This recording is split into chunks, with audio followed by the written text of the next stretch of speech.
형사 비용, 지에로, 아신이 시작한 새로운 기준. 저희는 이 문구를 중심으로 형사 사건을 맡아왔습니다. 보통 변호사 선임하면 착수금 얼마, 성공보수 얼마, 이렇게들 생각하시잖아요. 그런데 아신은 좀 다릅니다. 성공보수 약정 없이 오직 사건 해결 그 자체에만 집중하는 구조로 일해왔죠. 왜냐고요? 그래야만 사건의 본질에 더 깊이 파고들 수 있다고 믿기 때문입니다. 생각해보세요. 병원에 가서 문 앞에서 배가 아파요. 한마디 한다고 바로 수술 날짜 잡나요? 아니죠. 의사가 어디가, 어떻게, 언제부터 아픈지 꼼꼼히 묻고 청진기도 대보고 필요하면 CT나 MRI도 찍어보잖아요. 법률 문제도 똑같습니다. 전화로 이런 일이 있었어요. 몇 마디 듣고 네, 이길 수 있습니다 라고 말하는 건 너무 무책임한 일이죠. 사실관계, 시점, 증거, 절차 하나하나를 정밀하게 짚어봐야 어디서부터 잘못됐고 무엇부터 바로잡아야 할지 답이 나옵니다. 저희는 2009년부터 실무를 시작해 수많은 사건을 다뤄왔어요. 절도, 성매매, 성범죄, 보험사기 같은 형사사건부터 민사, 가사, 부동산, 채권 추심, 출입국 문제까지요. 이 모든 과정을 거치면서 깨달은 건 모든 사건은 저마다 다른 얼굴을 하고 있다는 겁니다. 예를 들어 같은 절도 사건이라도 상습범인지 초범인지 피해자와 합의는 됐는지에 따라 대응 방향이 완전히 달라집니다. 성범죄는 피해자의 진술 신빙성을 어떻게 다툴지, 과학적 증거는 있는지 이런 것들이 쟁점이 되죠. 그래서 저희는 상담 단계에서부터 사건을 아주 세밀하게 분류하고 정말 우리가 끝까지 책임질 수 있는 사건인지를 신중하게 판단합니다. 특히 형사사건은 경찰 조사 단계가 정말 중요해요.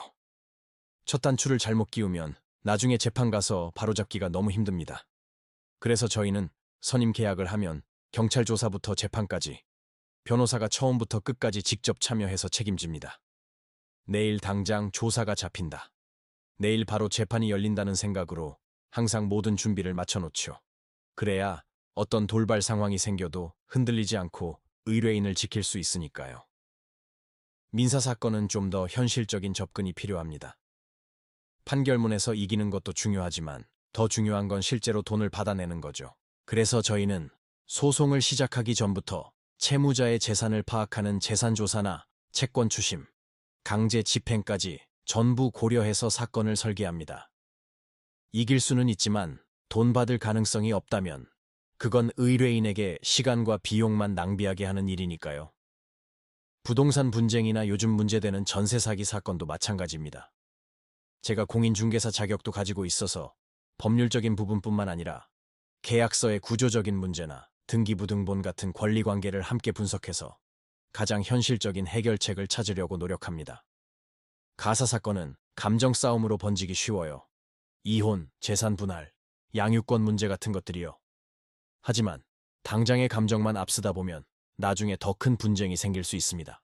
그래서 저희는 아이가 성인이 될 때까지 또 재산 분할 이후의 삶까지 고려해서 장기적인 관점에서 분쟁의 소지를 없애는 방향으로 사건을 설계합니다.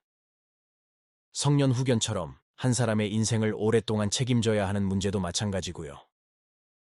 가끔은 형사, 민사, 행정 절차가 복잡하게 얽힌 사건도 있습니다. 특히 외국인 관련 사건들이 그렇죠. 출입국 비자 문제로 행정 절차를 밟다가 갑자기 경찰 조사를 받게 되는 경우처럼요. 이런 사건들은 따로 떼어서 보면 해결이 안 됩니다. 저희는 처음부터 하나의 큰 흐름으로 보고 상담부터 조사, 소송, 집행까지 변호사가 직접 모든 과정을 챙기며 종합적으로 대응합니다. 2014년에 문을 연 이후로 지금까지 사건 처리나 비용 문제로 단 한 번의 분쟁도 없었습니다. 화려한 말로 포장하기보다는 현실적으로 가능한 것과 불가능한 것을 솔직하게 설명하고 모든 과정을 투명하게 공유해온 덕분이라고 생각합니다. 저희는 항상 이런 기준으로 형사, 민사, 가사, 부동산, 행정사건 전반을 다뤄왔습니다. 바로 법률사무소, 아신이 일하는 방식입니다. 지금 변호사와의 상담이 필요하시다면 본 영상의 설명글을 참고해 주시기 바랍니다.